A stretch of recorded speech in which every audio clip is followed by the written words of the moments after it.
Titing Manalili na kalaban ng SEA Games gold medalist na si Cedric Manzano sa isang ligang labas. Pumakitang gilas si Manalili, umupo sa ere. Hiyawan ang buong crowd sa no-look pass ni Titing. Nagpaulan ng perimeter shot ang literan point guard. Grabe rin itong si Manzano sa ilalim, nangangalabaw. Bagsak si Titing Manalili. Lakas rin itong si Alarcon ng UP, nagpaulan ng 3-pointer. So unang laban ni Titing Manalili sa ligang labas sa Leyte ngayong taon, bago siya tumungo sa Mindanao para sa paparating na laban niya kontra sa team ni Chog Moral na off-campus. Samantala maglalaro nga ngayon si Manalili para sa team ng Mixed Dental Clinic at teammate niya nga dito si Alarcon ng UP Fighting Maroons at Steve Nash Enriquez ng NU Bulldogs. Laban naman sa team ng OCCI na kung saan nandito nga ang SEA Games gold medalist na si Cedric Manzano. Another panalay game day na naman mga boss. First quarter ay nakakuha kaagad ng isang block si Manzano. Kasunod niyan ay nakakuha rin si Manalili ng kanyang unang foul sa laban. Pero sumagot naman itong kanyang teammate,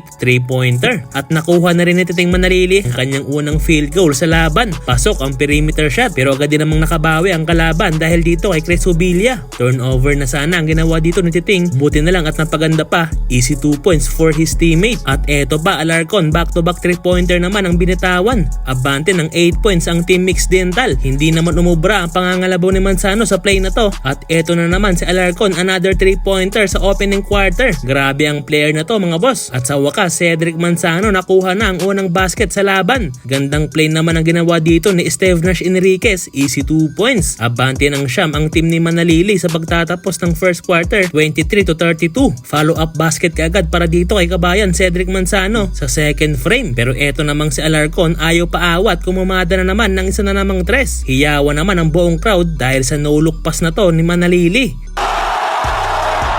Cedric Manzano, another follow-up basket na naman sa ilalim. At eto pa, offensive rebound naman at easy 2 points lang yan sa Gilas Bigman. Malaking tulong sa ilalim itong si Manzano para sa kanyang team na OCCI dahil another block na naman ang pinamalas niya. Ngunit bumawi naman ng end one basket itong si Chris Ubilla, 44-57. End of second quarter, pabor pa rin sa team ni Manalili. Present sa laban itong si Casimiro. 6-2 nating run kaagad ang kinamada ng team OCCI sa pag-uumpisa ng third frame. Lakas talaga sa ilalim nitong si Cedric Manzano. Baba na lang sa 5 ang kalamangan ng Mixed Dental. Buti na lang dahil kumamada naman ng 3 itong kanilang local player. Sayang naman itong driving to the basket ni Manalili. Hindi pumasok at bumagsak pa siya. At sumunod niyan ay naisahan pa siya sa depensa. Bagsak na naman. Pero bumawi naman ang literan point guard. Pumakitang gilas.